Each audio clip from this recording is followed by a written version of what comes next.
سي كمال، وي خويا حسن. خلصتي الضريبه ديال الطوموبيل؟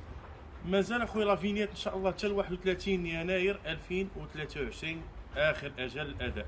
من بعد يكون هناك زيادات على التاخير وما فيها باس. اليوم اللي جبتها السي حسن هذا الموضوع باش نذكروا الناس بالتعريفه ديال الضريبه على السيارات، يعني لافينيات.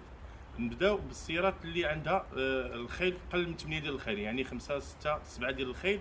بالنسبه لليسانس كيخلصوا 350 درهم، وبالنسبه للمازوت كيخلصوا 700 درهم. اما السيارات اللي ما بين 8 ديال الخيل و10 ديال الخيل فليسانس غادي يخلصوا 650 درهم، وفي المازوت غادي يخلصوا 1500 درهم. واما السيارات اللي ما بين 11 و 14 ديال الخيل، وهاد الخيل باش نذكروا هاد القضيه راه كتكون في الكارت غريز. هاد 11 و 14 ديال الخيل كيخلصوا يعني في ليسانس 3000 درهم، وفي المازوت كيخلصوا 6000 درهم.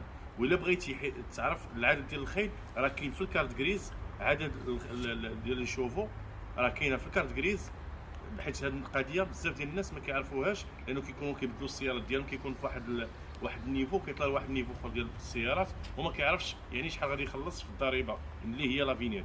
نتمنى المعلومه ديال اليوم تبارطاجيوها وتوصل بزاف ديال الناس.